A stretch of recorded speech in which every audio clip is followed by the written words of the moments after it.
to welcome the host of the Heartland Show, Dugan Shermani. Woo! All right. What's up, everybody? Good morning, Sharon. Oh, I like your shirt. Hey, Got the Sun Prairie jersey. Good morning, Heartland. Welcome to the Heartland Show. If this is your first time here at Heartland, yes, this is a church. Yes, you're in the right place. In fact, we'd love to meet you, get to know you. So please head out to the connection point table on your way out and fill out a Connect card. We'd love to meet you and talk to you then. This is our season finale. Oh, big finale. It's our third and final episode. We're being replaced by Law & Order Sun Prairie. I'm told there's a lot of Law & Orders. There's so many. I don't know how to keep up. Law & Order Special Child Victim Possible Alien Unit. I'm like, that's the thing that my taxes pay for? Anyway, today is our sports episode, so we have a lot of things about sports, and I guarantee even if you don't like sports, there will be stuff for you today. So don't tune out right away like, I tend to do when I'm watching soccer.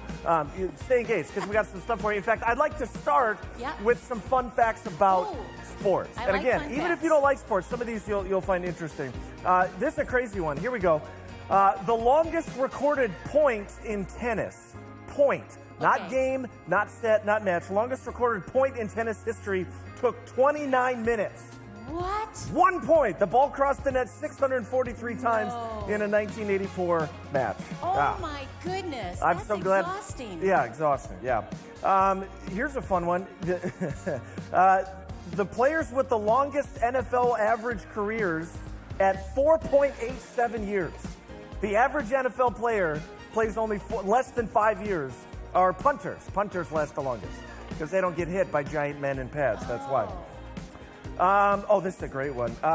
Another tennis one. Wheelchair tennis legend Esther Vergeer retired after 470 straight wins. No. 470 straight wins and 4 Paralympic golds. There she is. Oh my goodness. I would not even get a point off her, for sure. Not even. All right, here's one for all of you that don't like when your significant other says, I can't, I gotta watch the game. You ready? Yeah. There are only 2 days of the entire 365 days a year that feature no professional sports games of the 4 big leagues. Baseball, basketball, hockey. Only 2 days? Only 2 days. And it's the day before and the day after the MLB All-Star break.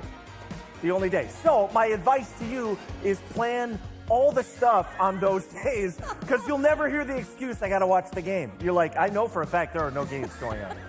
Maybe this year it's July 10th and 12th. I would shoot for the 12th because the 10th they're going to be like, how about the Home Run Derby, which isn't technically a game. But anyway, July 12th, you guys are doing yard work or something because you can't watch the game. There's no game.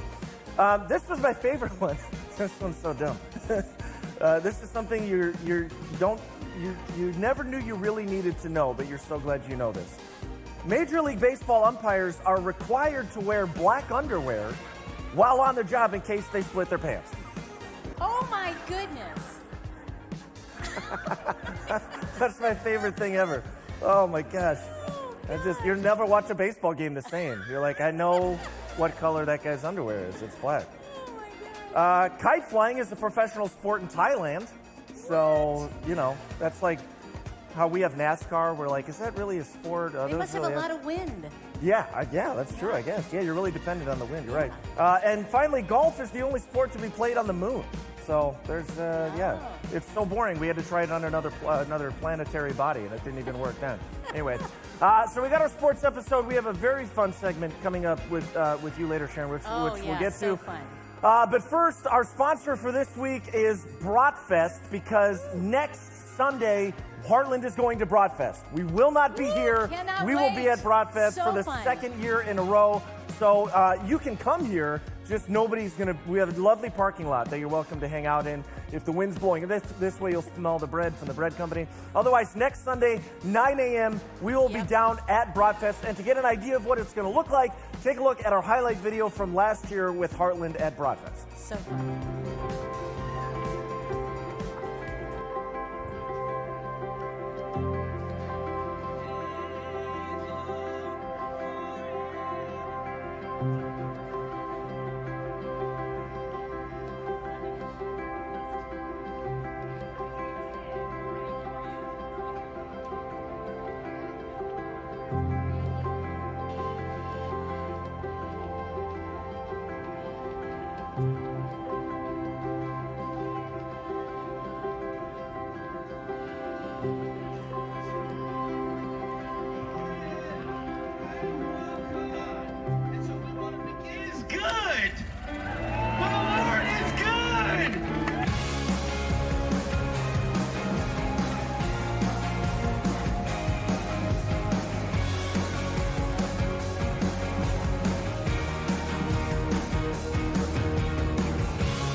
All right. So great. Heartland and Broadfest coming up next week. So if you're watching and you're like, why are there tables? That's so that you can eat a brat while at church. That's what that's for. It's such a great time. The energy and the excitement is just all over the place. It's also the most Wisconsin thing we could do, which is cancel church and do church down at a Broadfest. So where I think they start serving beer at like 6 a.m. So USA, no, all right, we won't do that. Okay. All right, so this week for our special guests, we've had some wonderful special guests. Our special guest actually couldn't be here live, which I'll tell you why in a moment. But there is a gentleman who comes here to Heartland. He is an assistant coach at the Wisconsin Badgers wrestling team, which hence why I'm repping their shirt. And his story is incredible. His name is Seth Gross. Incredible story. The reason he can't be here is because right now this morning, he is in Colorado Springs wrestling for a place on the U.S. Senior World Team Trial. He's at the World Team Trials for the USA Wrestling Team, trying out for their team. So he's like, I wish I could be there, but I'm going to go wrestle. And so he came in earlier this week for an interview. I texted him this morning to see if he had any updates. I haven't heard anything yet, but if you want to come back to next service, I might have live updates on whether he makes the team or not. But his story is really incredible, just the journey that God brought him on. So he, as I said, came in this past week and sat down with me. So here's my interview with Seth Gross.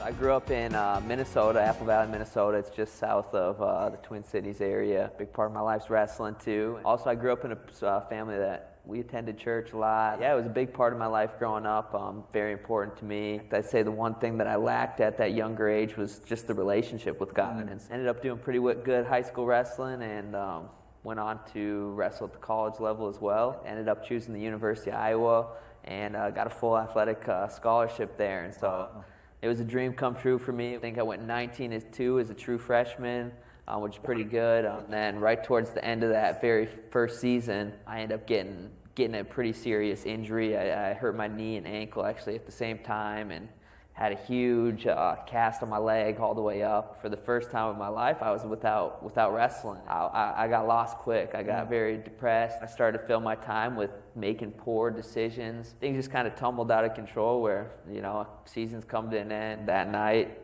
I got a little too drunk and we ended up going into people's cars, taking things out of their cars. The police roll up while we're doing that, catch us kind of in the act of it, and me and two other teammates on the University of Iowa team end up spending the night in jail. It was like a movie scene. We got thrown in a jail cell with about 40 other dudes, just one big jail cell, and it was scary. We spent about 36 hours in that jail cell. First call I made was to my parents and couldn't say a word. I was ashamed, disappointed. Next call was to the coaches, and we immediately got suspended from the team. And he kind of said, "Until your court stuff's figured out, like you're not welcome here." And that was a blow. The fact that we were University of Iowa wrestlers at this big school, it was a very public thing. It was everywhere, and it was tough to handle. I went, into pretty tough depression there, and I ended up not wrestling for a long time. I moved home as soon as my freshman year's done. I gained 50 pounds, working at Target, selling phones.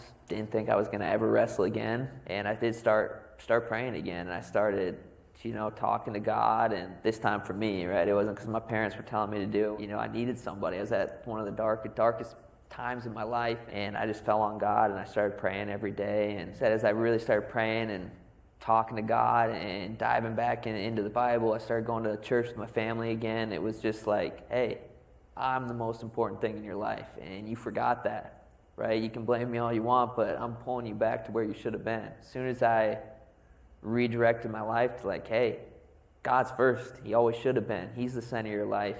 That's when things started falling, back into place. You coaches started reaching out to me, and I didn't think anybody would ever want me to wrestle for their team after what happened, and I got denied by multiple schools. I ended up getting a hold of South Dakota State, and that's where the coach here at University of Wisconsin now, Coach Reeder, Coach Bono, were coaching at the time. It was a long journey. I had a very, very rough first year there. It was tough, but through it all this time, I decided, hey, no matter what happened, God's at the forefront of it. If you win a match, lose a match, it's not about being the best wrestler you can be, right? It's about putting God first in everything you did. My next year there, I made the national finals and made a big jump. And following year, I was the first D1 NCAA champ in South Dakota State history. Oh my goodness. Yeah, things turned around as soon as, I put who should have always been in front. A lot of great things came out of South Dakota too. I found my wife there. Coach Bono, Coach Reeder ended up getting the job at University of Wisconsin, and I ended up transferring there for my final year and got a master's degree. And now I'm on coaching staff here. I just made my first world team last summer, and hopefully, you guys are probably watching this, I'll be competing to make a world team spot. Also, my wife's 32 weeks pregnant now, so we're about to have our first kid on the way. A lot going on this year. Yeah, a lot going on, so little boy on the way. Where do you see yourself going from here? What do you see this next season for you looking like? I like to use my story, and we got plenty of kids on our team that struggle with different things, and we got kids throughout the country that struggle. And it's cool with social media now how you can have a broader impact. Yeah, I love coaching, and I can see it, something that I feel like I can really impact a lot of people outside of just wrestling. Obviously, starting a family is very important and something that me and my wife are excited for. And I know you and John, who's one of the head coaches, and a whole bunch of the Wisconsin team come out here to Heartland every weekend, which is incredible. Yeah, no, it's awesome. It keeps growing too. It keeps growing. We keep getting a bigger and bigger group, so it's been amazing. Yeah, it's like family to us here. So that's great. Well, we're looking to start a bodyguard ministry, and so we'll talk to you guys about backing that out. We got you. Man, just incredible story. Yeah, incredible story. The thing he talked about, he alluded to it, that I walked away with so impacted by was the way that he viewed, his injury and the poor decisions that he made was the Lord kind of removing wrestling from his life, because that was something he had kind of, as he said, built his life around and built the foundation on. And the Lord removing that at first was obviously painful and frustrating and confusing and uncharted waters. But his perspective looking back on, I think that was God taking that away so that I would have to rely on him. And then once I did and put him first, like you said, all the things just kind of fell into place, and God then blessed him with the gift of wrestling instead of that being the thing that he's basing his entire life on. So yeah, really very incredible story. You can follow him on Instagram. We'll be checking later. I will say, after the interview concluded, him and I wrestled and I won. So I don't know what that is. No, I'm just kidding. Actually, he broke my fingers when I shook his hand. Hey, man. All right. Well, speaking of nothing. Speaking of sports. It's time for this week's episode. Who comes to mind when you think of sports? Yeah, it's you. Yeah. It's time for this week's episode of Sharon Tries. This was the one I was most excited about. Oh, well, so far, you've tried ballroom dancing and goat yoga, which was gross. And this week we sent you to experience the sport of lacrosse with the Sun Prairie varsity lacrosse. Yeah, they're big boys. Team. Big boys. And you fit right in. You did not look out of place whatsoever. Tell the difference. So this week's episode, Sharon Tries Lacrosse. Let's take a look. Oh, I can't wait.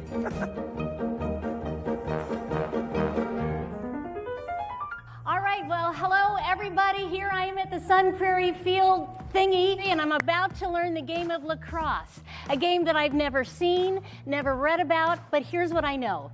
The few people that I told that I was going to learn lacrosse, the blood drained from their face and they looked at me horrified, which means one of two things. Either I'm going to humiliate myself and I'm going to die. So let's get it over with, because I'm bound to come back even if it's in a body cast.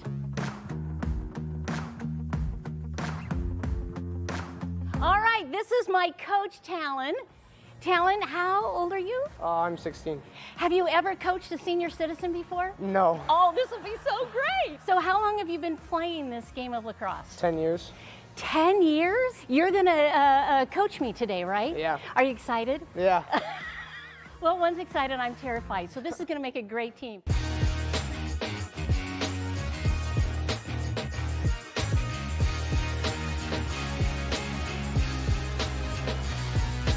I'm going to come out here and say hi to my fans. Hey, can we add sound effects? Hey. It's huge. I've never been on a football field. Look at this. Okay, this is Clay. He's one of the high school assistant coaches, and he's going to get me dressed in my gear to play lacrosse. You ready, Clay? Yeah, absolutely. Let's do this. See how. Make sure it doesn't kick me out there. Oh, in the heck do you play with this? Wait, my finger's not in the wrong. Okay. Wait. So how do you see the ball when you've got these things in front of your eyes? You ready, Sharon?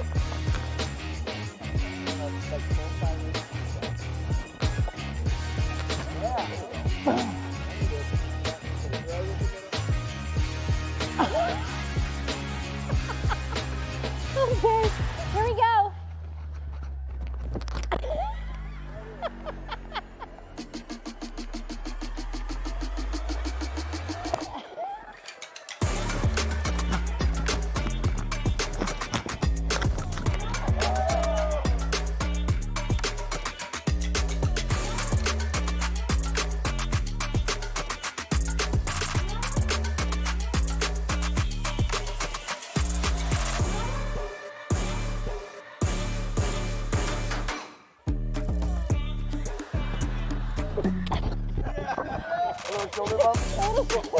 Come on, give me a shot.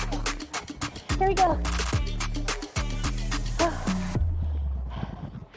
Well, I just played my one and only game of lacrosse. As you see, I got so many goals, caught the ball a few times, and now I can say I officially know lacrosse, and I did not die, although I think I might fall down.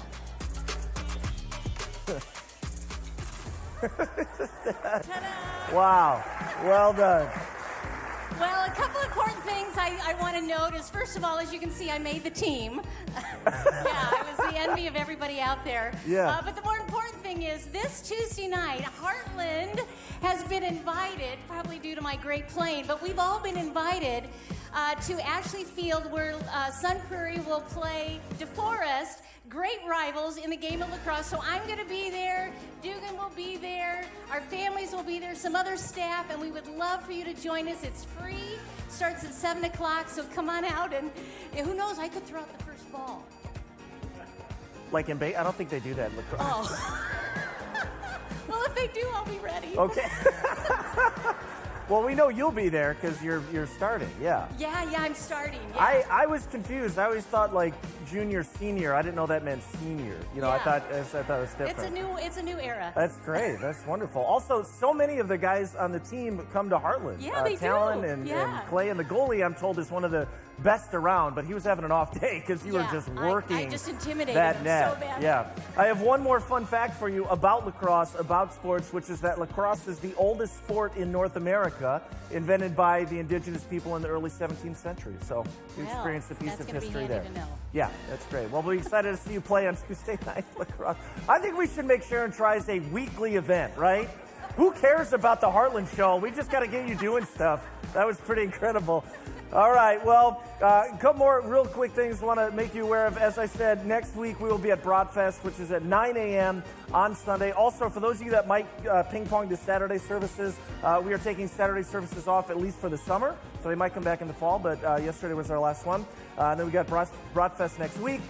John is going to come teach us now. I'm going to have our team come forward and receive our offering while he comes out. If you are visiting or here for the first time, just checking Heartland out, don't feel any kind of obligation or pressure to give. That's not what this is about. This is actually an act of worship for those of us that call Heartland home here. If you are new, you are our guest. We just want you to have a great experience. And please stop by the Connection Point table so we can say hi and meet you a little bit out there. But John is going to come teach us something about sports. I'm not 100% sure what it is. Something about sports in our season finale. And thank you so much for being a part of this 3-week run of extremely successful TV show aired to no one called The Heartland Show. Woo!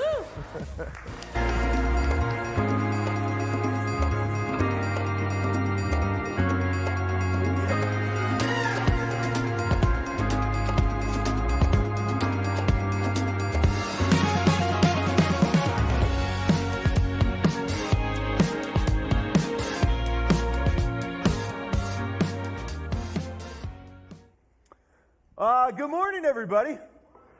Yeah, all right. Well, today is the final episode of the Heartland Show. And since today is the sports episode, I thought I would start with some sports equipment. And anybody know what this is? What is this? Yeah, it's a baton. This brings back a lot of memories for me. And I wonder, I'm just curious, how many of you, like back in the day, maybe you ran cross country or did track and field? Like, quick show of hands. How many people, like, yeah, you've got some of that back in your background way back? Yeah, okay, so that's me. I thought track was a lot of fun. Well, I should say I thought the shorter distances was a lot of fun. Like, ain't nobody getting me to run 2 miles in laps around a track. So I did sprints. I did the 1, the 200, and the 400, and then I did high jump, which I recognize you look at me today at 41 and you think, really, you did high jump? But I'll have you know, my PR was 6'5", so I jumped over a bar that was about that high without touching it. Today, I struggle to jump into a swimming pool, but that's okay. Back in the day, I could jump. And so I did the 1, the 200, and the 400. My favorite race was the 400, which anybody who knows the 400 knows that you're kind of weird if you like the 400, because if you run it correctly, right about the time that you get to the finish line of a 400, you want to both simultaneously collapse and throw up. And that was me. I loved that race. So I liked the open 400, the individual race, but even more than that, I loved the 4x400 relay. That was my favorite event in track. I loved the 4x4. And I think the reason that I loved the 4x4 was because it was one of the few events in track that you got to do with a teammate, like with a team around you. So there were 4 people, and each of you would run a 400 as you would pass the baton in between runners. And so I loved that I was part of a team when it came to the 4x4. The other thing that I loved about the 4x4 is that the 4x4 always brings to an end a track meet. It's always saved for the last event of the meet. And so a lot of times, like, the overall winner of the meet would come from the winner of the 4x4. And because it was the final event of the meet, all the other events had wrapped up. All of the throwers were done, so the shot putters and discus throwers were done. All of the jumpers were done, so the long jump and the pole vaulters and all those people were done. And since they were done and the meet was about to come to an end, they would all come to the finish line, or that final 100 meters of the track, in order to cheer on their team. And so when you were running a 400 in the 4x4, as you would come down that final 100 meters of the track, it was like you were surrounded by your teammates just cheering for you, screaming your name. And there is something about that literally inspires you to just give it everything you have, to leave it all out on the track. And I loved that. That's the power of having a team around you. And that's the power of what a team can do for you. And that's the truth that the author of Hebrews is referencing when he gets to the track and field section of his letter. Some of you are like, the track and field section of his letter, but it's true. In the book of Hebrews, we read about some runners, and we read about the races that all of us run. Now, a little bit of background on the book of Hebrews. We're not actually sure who wrote the book of Hebrews, what we think of as the book of Hebrews. The author doesn't tell us. Tradition tells us that it was probably the Apostle Paul, but there's some debate on that. That's okay. What matters is not who wrote the book of Hebrews. What matters is what is contained within it. Because the book of Hebrews is really just a letter that was given to first century Christians who were being persecuted for their faith. Because of their belief in God, because of their faith in Jesus, the author of Hebrews pens this letter, and it's given to them to encourage them. And part of the book of Hebrews, probably the most famous part of the book of Hebrews, is chapter 11, which is commonly referred to as the Hall of Faith. It's sort of a play on words, kind of like a Hall of Fame, except instead of being athletes who are famous for their athletic achievement, it's filled with people who are famous or serve as role models because of what they did in their life of faith. And so this is kind of how the Hall of Faith section of chapter 11 comes to a close. The author of Hebrews talks about Abraham and Isaac and Jacob, talks about Moses and Noah, and then he gets to the end of chapter 11 and writes this. He says, "And what more shall I say? I don't have time to tell about Gideon, Barak, Samson, and Jephthah, about David and Samuel and the prophets, who through faith conquered kingdoms.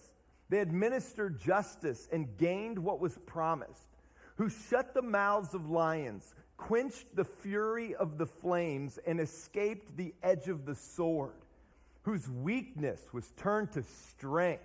Who wouldn't love that? Whose weakness was turned to strength, and who became powerful in battle and routed foreign armies, Women received back their dead, raised to life again. There were others who were tortured and refused to be released so that they might gain an even better resurrection. Some faced jeers and floggings and even chains and imprisonment. They were put to death by stoning. They were sawed in two. They were killed by the sword. They went about in sheepskins and goatskins, destitute, persecuted, and mistreated. The world was not worthy of them. Doesn't that make you want to just go lift weights or like throw a javelin or something, right? It does for me. But check this out. Paul's point was not that we should simply remember those people and celebrate them because they lived great lives of faith. His point was deeper than that. His purpose in bringing them to mind was all of us. We were who he had in mind when he reminded us of them. His point was that you and I are part of a team with all of these individuals. And because we're part of a team with all of those individuals, that has some implications for us today, even 2,000 years later in 2023. And so right after this, after going through all of these amazing women and men, the author of Hebrews gets to his point. He gets to us. And this is what he says in verse 1 of chapter 12.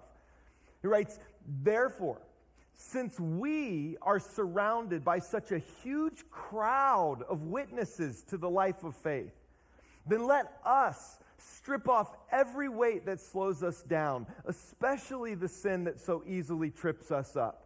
And let us run with endurance the race God has set before us." This entire passage hinges on the very first word that we read, therefore. What he was saying was, because we have all of these incredible examples surrounding us, therefore, we should then be inspired to run our race. His point was not that we should remember these incredible women and men who lived great lives of faith and we should just celebrate them. His point wasn't that we should remember their lives and we should try to run their race. We should try to live their life. That's not his point. His point was, therefore, because of what they've done and because we're part of a team with them, we should be inspired to keep going in our own race. Have you ever thought about your life in terms of running a race? I think it's a great analogy for our lives today. Now, I do think the analogy breaks down in the sense that our lives are not in competition with one another, right? We're not competing with each other the way people are in a race. But I think it's a great analogy, and primarily because of the reality that when you're born, it's almost like the clock starts ticking, and you cannot pause the clock. You cannot pause the race. You cannot freeze time. I think it's a great analogy for our lives because, like in a race, you are constantly moving forward. You cannot stop the race. You are constantly running forward. One of the great annoyances that sometimes I feel with life is this reality. Sometimes one of the things that annoys me so much about life is that I wish that I could pause the race at least momentarily. Right? There are times when I think about my life and my world, the world that I live in, and I think about the church that I get to be a part of, and I think, okay, I love everything about our church right now. I love the people who are coming. I love what God is doing in the lives of the people who make up this church family. I love what God is doing through the lives of the people in this church out in the community. So I'm like, I like the team that I get to work with. I like the elders that I get to lead with. Can we just, nobody change anything at the church for a season? Can we just do that, right? I look at my wife and I think, man, I like her. I like you, you know? I look at her and I think, I finally, after a couple decades, started to understand you a little bit. Could you just not change for a while, right? Don't go changing on me because I'm just starting to understand you, right? I look at my kids, and my kids are 13, or how old are they? 15, 13, and 11, and I think they're in a really great stage right now. I really like them, and I'm like, can I just stay in this stage a little longer? And of course, the answer is no. No, you can't, John.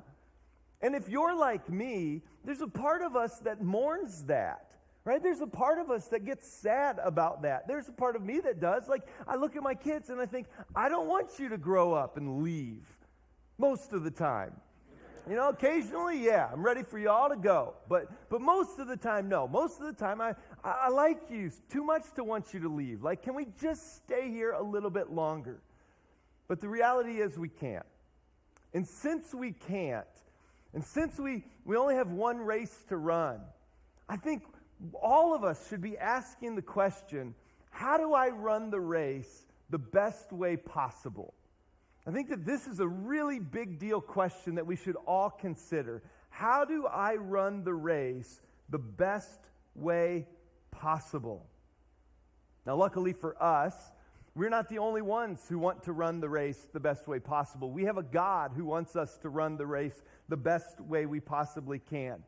And so, he inspired the writer of Hebrews to give us 4 tips on how to run the race the best way we possibly can. And in the time that we have left, I simply want to go back through Hebrews chapter 12, verses 1 and 2, and to break these down for us to consider them together. The first thing we read in Hebrews 12 was, therefore, since we are surrounded by such a huge crowd of witnesses to the life of faith, let us strip off every weight. Everybody say the word weight. Weight. Let us strip off every weight that slows us down. Have you guys ever seen those weight vests that some people wear when they're training, or those weights that they strap around their ankles? You guys know what I'm talking about, these weight vests that are just add extra weight? Yeah. I was at the gym recently, and I was running on a treadmill, and I should say I was jogging on the treadmill, which was a nice pace for me. I think it was at about a 5. And so I'm just jogging on the treadmill, and this guy comes along, and there's like 400 treadmills at this gym, right? And he gets on the one right next to me, covered in this weight vest and these weights strapped around his ankles, and he puts it on like a, I don't know, level 50, right? He's just sprinting. And I'm jogging, and out of the corner of my eye, right, I'm totally watching this dude, and I was like, well, he's going to tire out so fast, and he's just going to have to walk, and he's clearly going to, this is unnecessary, right? And he didn't. The dude just kept going and going and going. He's like the Energizer Bunny. And I just felt like, okay, this clearly he was sent by Satan to torment me. This is a spiritual attack, Lord. You're going to have to do something about this. Like, remove him, please. You know, and okay, so, but it's one thing to like train with the extra weight to build up some strength, to build up some extra muscle, right?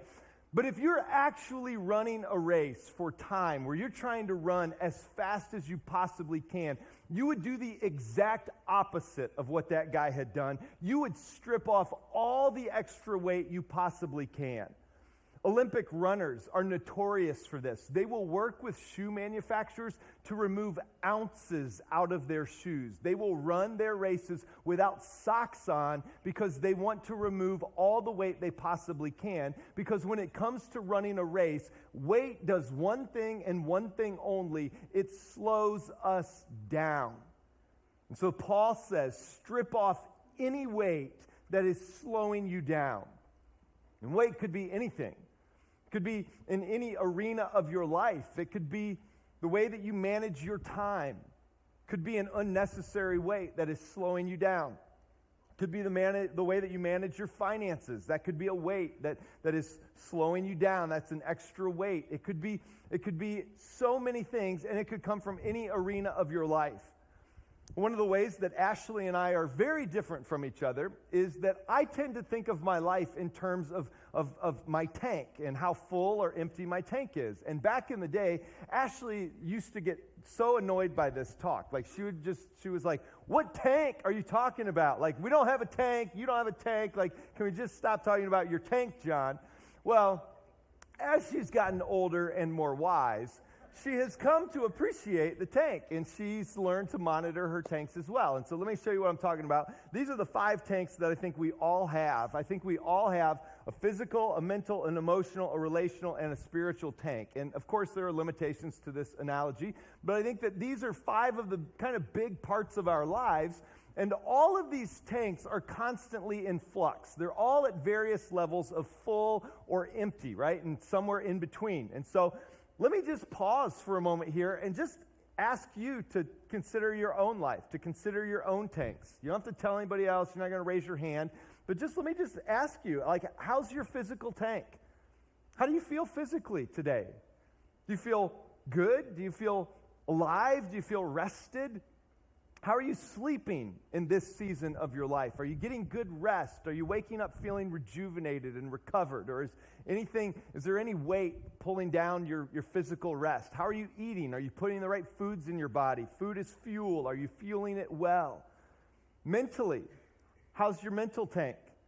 How's your thought process, your thought life going? Do your thoughts naturally drift to life-giving thoughts that are freeing and filling and confidence inspiring, or do your thoughts naturally drift to things that are negative and things that are not good? Is there any weight pulling you down mentally? Emotionally, how do you feel? Do you feel good? Do you feel alive? Do you feel like you're experiencing the life that Jesus said that he had come to bring, that overflowing life? Or do you feel depressed and anxious and stressed out all of the time? What is it that's influencing your emotional tank in this season of life? Relationally, how do you feel? Do you feel like you have some close people in your world who you could go to if you needed to? Some people who know you and who you know them? Or do you feel isolated and alone? And spiritually, personally, I'm biased, but I think this is the number one most important tank that influences our lives. But how's your spiritual tank? How close do you feel to God? How much do you hear his voice and his prompting and feel his direction throughout the day? How much do you feel him whispering words of encouragement over you as you go about the life that he's called and created you for? As you think about all 5 of these tanks, is there any one in particular that's borderline empty? And if so, what are the weights that are draining it? Is there any way that you can strip that weight off? It might be time to address some things that you haven't been addressing. The writer of Hebrews calls us to strip off all weights and then adds this. It says, let us strip off every weight that slows us down, especially the sin that so easily trips us up. The reality is that some of the weights that slow us down are not sinful. Again, things like how we manage our time or our finances or things like that, those are not sinful things, but they can still be weights that slow us down. But he says we need to remove those, but we especially need to remove any sin that slows us down. Because sin brings death. Random question. It's not a trick question, but how fast does a dead person run? Yeah, they don't run at all because they're dead. And this is what sin does. Sin kills things. So if there is any sin in your life, no matter what it is, big or small, whether it's greed or pride or lust or gossip or any other sin that you know you've been toying with, it is time to strip it off and to leave it behind, because you will be better without it. You can go further, faster without it. Sin holds you back from the best life that God has made you for. He wants you to strip it off, not because you should, but because he knows you can run your race better without it. So, let me ask you another big deal question. What do you need to strip off because it's slowing you down? What do you need to strip off because it's slowing you down? Next thing we read is so good. Check this out. We read, therefore, since we're surrounded by such a huge crowd of witnesses to the life of faith, let us strip off every weight that slows us down, especially the sin that so easily trips us up. And here it is. And let us run with what? Endurance. Yeah, let us run with endurance. The reality is that life is not a sprint where you are going all out from start to finish. It's not a sprint. Many people would say life is a marathon. I take kind of objection to that. I disagree. I don't think life is a marathon, because in a marathon, for the most part, I've never run a marathon, but from what I understand, you really pretty much run the same pace the entire time, right? Like you start going and it's like a steady pace. It's a steady cadence from start to finish, right? At least that's the goal.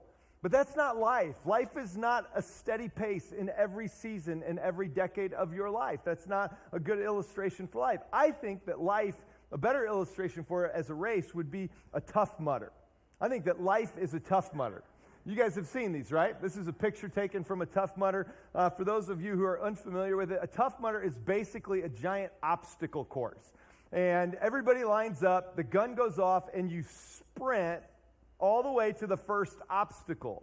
And then over the course of the race, you're going to go through a variety of obstacles. Sometimes they're these enormous wooden walls that you have to figure out how to climb up and get over. Sometimes they have these mud pits that you have to slog through. Other times they have these these pools that you have to stay in, and they've got all these wires hanging down, and if you get up too high, they shock you. It's like, get back down, right?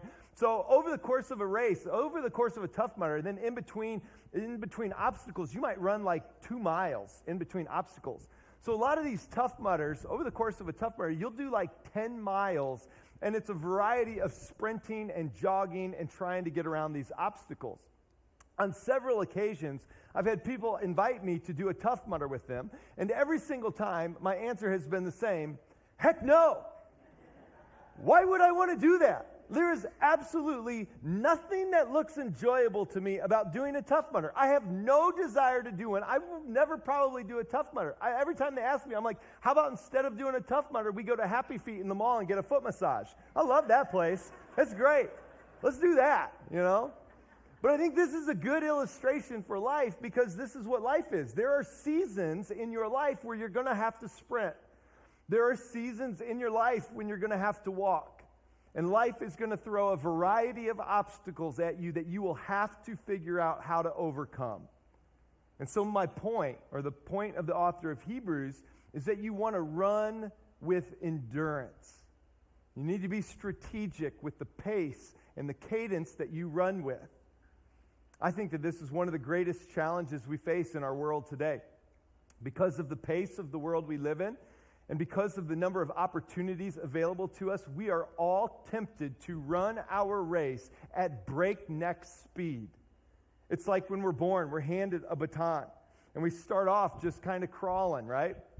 And we're moving along through our race at a pretty slow pace when you're crawling. And then you get a little older, and you start doing that couch surfing thing, and now you can move a little bit faster, and that's cool because it's opening up a new world for you. And then pretty soon you don't need the couch. You can walk, and then it's like parents are like, shoot, man, that season's over where they couldn't walk, but now they can walk. And so you're moving quicker now, and you're on your feet, and you're moving along a little bit quicker. And then you get to middle school, and middle school is a tough stage, and kids could be mean, and so you're moving a little bit quicker there. And then you get into high school, and you're moving even quicker yet, and you're like, wow, this is great. I love this season because now I've got some independence and some freedom, and maybe you get your license, and once you get your license, you're like, dude, I'm moving quick now. I've got my pace. I'm feeling good about this. And then you're doing schoolwork, and school gets harder as you get older, and so you got to move a little quicker there. And then your life starts to revolve around your friends, and you've got some friends and some relationships that you want to keep up, so you're moving quicker because you want to keep up with them. And then you add some extracurriculars. Maybe you're in band or choir, orchestra, you drama club, chess team, debate team, whatever, play football, great. Okay, so you're moving faster. Then you get a job because you need some money, and you're like, whew, okay, I'm moving. This is a great pace right here. And then you graduate, and you get into your 20s, and you're like, whoa, this is the real world. I thought life was fast-paced when I was in high school, but now I'm in the real world. In this economy, if you don't move fast, you're going to get left behind, so I got to keep up. And so you're running a little bit faster yet, and then you might meet somebody, and you're like, that's cool, and you're kind of cute, and they think you're kind of cute, and you're like, hey, I see you're running a race. I'm running a race. Do you want to run your race with me, and we can run together? And they're like, yeah, I do. I'll run a race with you. And so you guys get married, and since you're married and you're running the race together, then you do things that make babies come into the world, and maybe you have a baby, and you're like, oh man, I thought I was running fast before, but now I got a baby, and nobody told me how fast life would be when I had a kid, and now I'm running at the fastest pace of my life. Only instead of running at the fastest pace of my life, feeling really rested, I'm doing it on 2 hours of sleep a night, and this is not that great. And so you're running faster and faster as they get older and older. You add more kids. I don't know why we keep doing that, but we keep adding more kids. And so you're just going faster and faster. And then they get into high school, and you got their whole race that they're running, and you're trying to run their race for them. And so you're trying to keep up, and you're going faster, and you're like, okay, I got an obstacle now is thrown at me, and I don't know what I'm going to do. I don't know how I can do this. and you're running so fast. You're like, I don't know if I can do this right. Guys, I'm starting to worry here because somebody tapped me out. Why won't the race stop? Can I push pause? This is not fun. I don't like it anymore. Please make it stop. And eventually, you just get to the point where you crash. And you can't do it. But you can't. And the reality is that you can't run at breakneck speed because you weren't created to run at breakneck speed. I'm really out of shape. But think about this. Even Jesus could not run at a full sprint forever. His disciples tell us that Jesus got off alone by himself to pray and to refill his tanks. We're told he did that regularly. And if Jesus couldn't go more than about a week or two tops before he withdrew by himself to a quiet place to get alone with his Father and to refill his tanks, if Jesus couldn't go longer than that, there's no way you and I could do it any longer than Jesus could. So for some of you this morning, I think what God wants you to hear him say to you is a loving reminder that you are running at a pace that is not sustainable, and he's inviting you to slow down. As we head into summer, I think he's inviting some of you to figure out how to remove some weights. And for some of you, he's inviting you to slow down. Look at the second part of that verse. We're told to strip off every weight that slows us down, especially the sin that so easily trips us up, and let us run with endurance the race that God has set before us. Let us run with endurance the race God has set before us. The reality is that if we aren't intentional, if we aren't so careful to run the race that God has laid out for us, we will all naturally drift to running the races that other people set out for us. The reality is that everyone in your life has an agenda for you and for your race. I love this quote from John Ortberg in the book, The Me I Want to Be. He writes, "Your boss wants you to be more productive. Your health club wants you to be more fit. Your credit card company would like it if you were in more debt. Networks want you to watch more TV. Restaurants want you to eat more food. Your dentist would like it if you would floss more. Everyone has an agenda for you, even your own mother." Everyone has an agenda for you. But the truth is that if you spend your life running the races that other people set out for you, you will never feel free. And you'll never feel free because you're not running the right race. You weren't created to run the race that they want you to run. You weren't created to run their race. You were created to run a unique race that God is laying out for you. The truth is that you are unique. You are one of a kind. When God knit you together, he started from scratch. You are an original. And as unique as you are as an individual, so is the race that he has laid out for you to run. You are not called to run anybody else's race, but you're part of a team where you are encouraged to be inspired by the races that other people are running, but it should inspire you to then run your race, not anybody else's race. So how do we do that? How do we run the race that God has marked out for us? Well, he tells us in the very next verse. In verse 2, we read, "We do this," meaning we run the race God has marked out for us and not the race anybody else has marked out for us. But we run the race God has marked out for us by keeping our eyes on Jesus, the champion who initiates and perfects our faith. Because of the joy awaiting him, he endured the cross, disregarding its shame, and now he is seated in the place of honor beside God's throne. If we want to run the race that God has marked out for us, we have to learn to build in the habit of keeping our eyes fixed on Him. That means living with a constant awareness of God's presence with you throughout the day. It means tuning your ear to hear His quiet voice and the prompts that He'll give to you. When He says things like, I want you to go there. I want you to do this. I want you to forgive that person because you're holding on to unforgiveness. I want you to give generously to that. I know you're worried about having enough for yourself, but I love you and I'll care for you and I've been faithful. You can trust me. I want you to give generously to that. Keeping our eyes fixed on Jesus is done through prayer, constant communication with Him, talking to Him. God, I feel like my emotional tank is low. Lord, what's going on? Would you help me to understand? Would you help me to fill it back up, Lord? You do it through reading Scripture. Even if you only have 5 minutes in the morning as you're pouring a cup of coffee to just to get into the Word a little bit, because that allows God to speak into your life in such a powerful way. Because when you get into the Word each morning, you read passages like the one that we're reading today, and you're reminded, oh yeah, like there are other people who have lived incredible lives of faith. I want to run my race really well.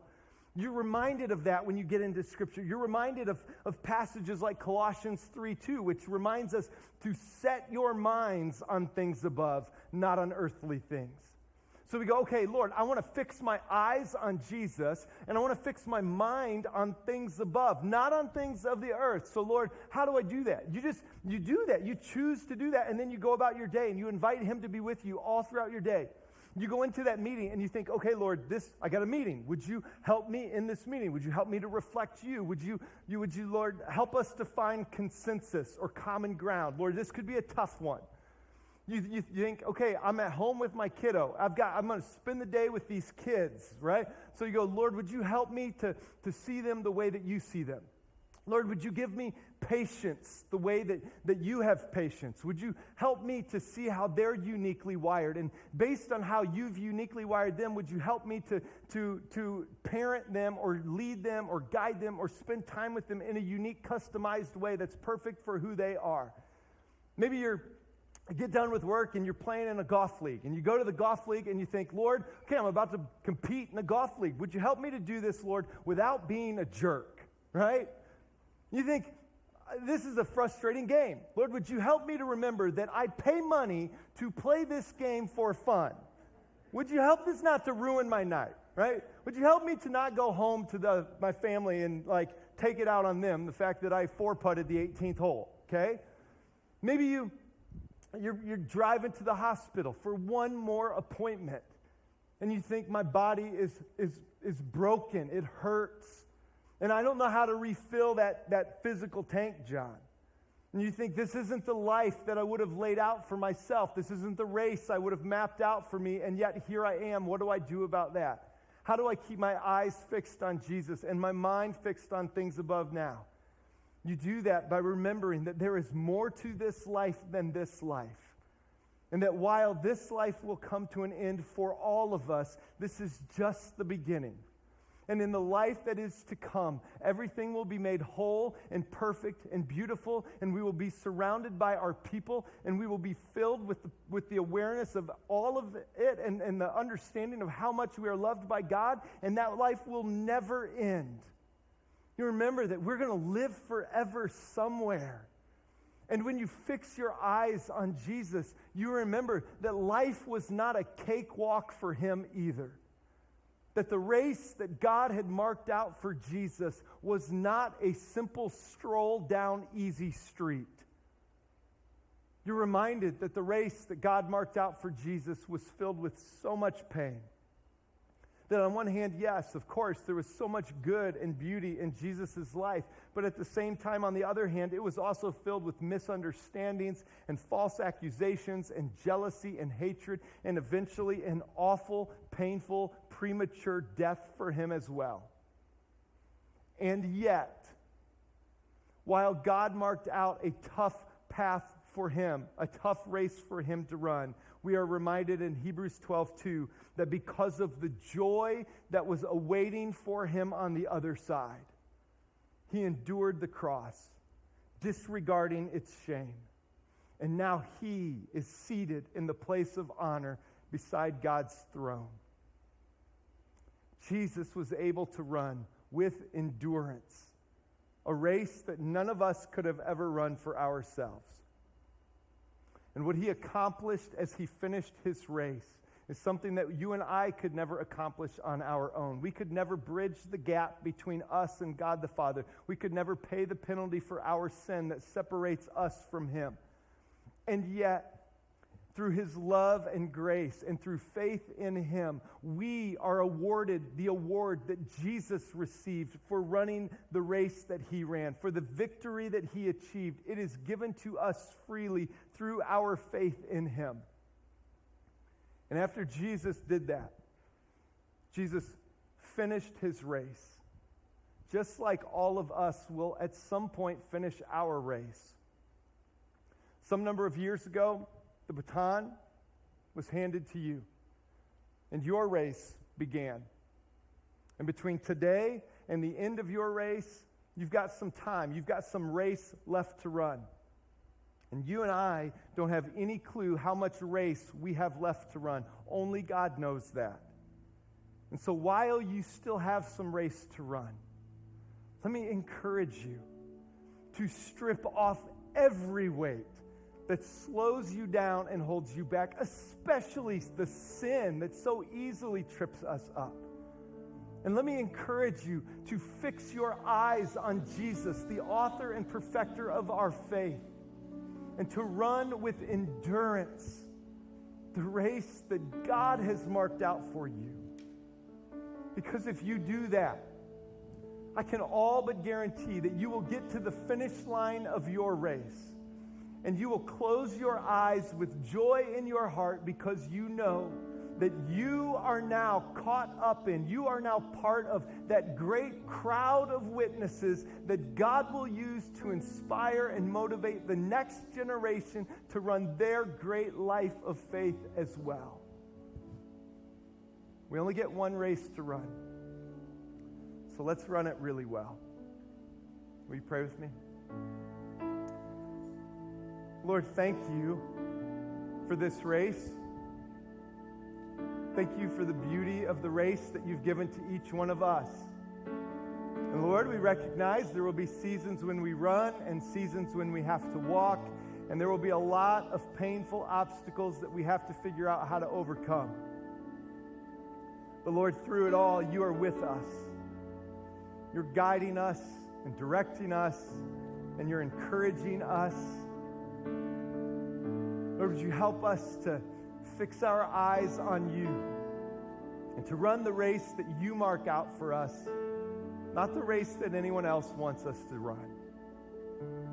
And Lord, would our lives be glorifying to you and inspiring to the people around us. It's in Jesus' name that we pray. And everyone who agreed said amen. Would you stand as we respond in worship today?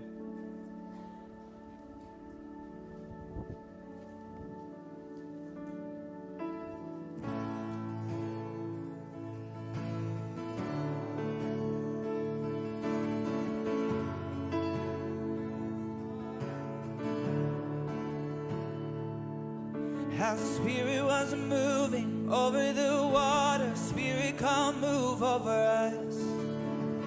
Come rest on us. Come rest on us. As the Spirit was moving over the water, Spirit, come move over us. Come rest on us. Come rest on us. And come down. Spirit, when you move, you make my heart pound. When you feel the room, and you're here and I know you are moving. I'm here and I know you will feel me. Come down. Spirit, when you move, you make my heart pound. When you feel this room, and you're here and I know you are moving. And I'm here and I know you will feel me. Oh, you'll meet us here, Jesus. We trust you, Jesus. Come on, would you just sing this with me this morning? And as the Spirit was moving over the water, Spirit, come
on, let's sing Holy Spirit.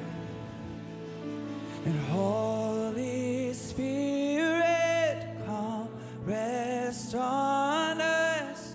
You're all we want. You're all we want. Come on, sing it out. And Holy Spirit,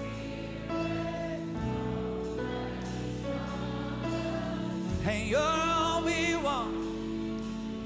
And you're all we want. And Holy Spirit, come rest on us. And you're all we want. And you're all we want. And Holy Spirit, come rest on us. And you're all we want. And you're all we want. So calm down, Spirit, when you move, you make my heart pound. When you feel the room, and you're here, and I know you are moving. I'm here and I know you will feel me. Calm down, Spirit, when you move, you make my heart pound. When you feel the room, And you're here, and I know you are moving. I'm here and I know you will feel me. Calm down, Spirit, when you move, you make my heart pound. When you feel the room, and you're here, and I know you are moving.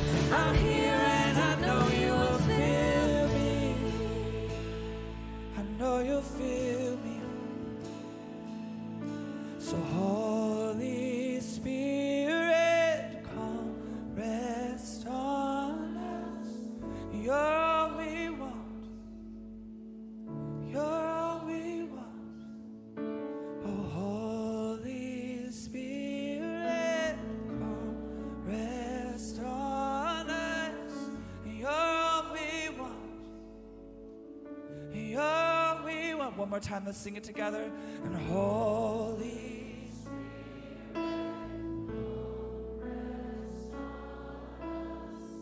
You're all we want. You're all we want.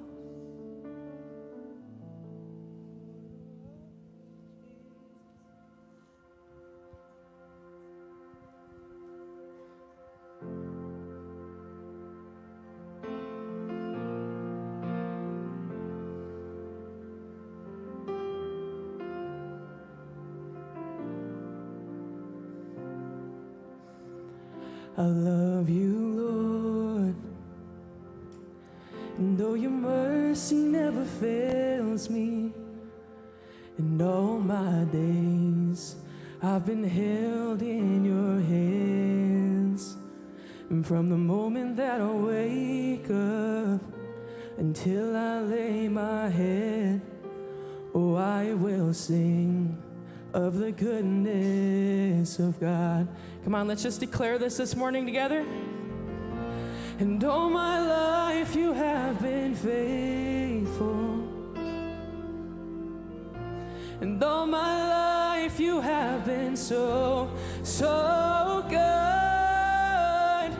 With every breath that I am able, oh, I will sing of the goodness of God. And I love your voice, and you have led me through the fire in darkest nights.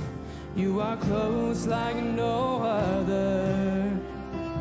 I've known you as a father, I've known you as a friend, and I have lived in the goodness of God. All my life, and all my life you have been faithful.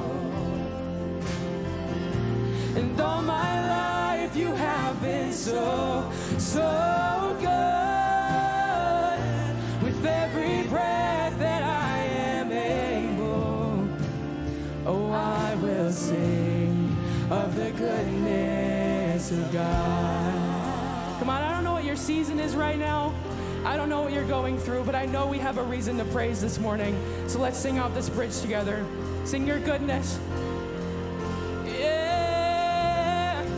And your goodness goodness is running after, it's running after me. Your goodness is running after, it's running after me. With my life laid down, I'm surrendered now. I give you everything. And your goodness is running after, it's running after me. Your goodness is running after, it's running after me. Your goodness is running after, it's running after me. With my life laid down, I'm surrendered now. I give you everything. And your goodness is running after, it's running after me. Yeah. And all my life you have been faithful, so faithful. And all my life you have been so, so good. With every breath that I am, oh, I will sing of the goodness. Sing all my life, and all my life you have been faithful. And all my life you have been so, so good. With every breath that I am able, oh, I will sing of the goodness of God. Oh, I will sing of the goodness of God.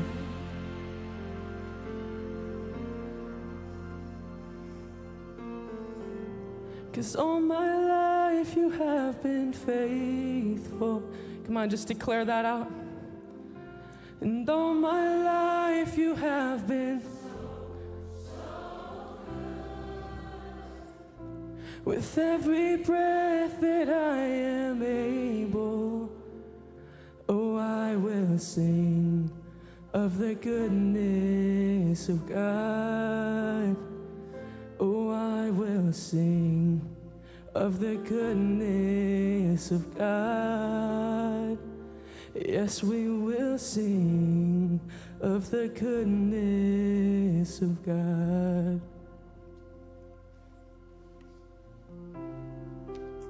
All right. Well, that's the series finale of the Heartland Show. So glad that you're here for it.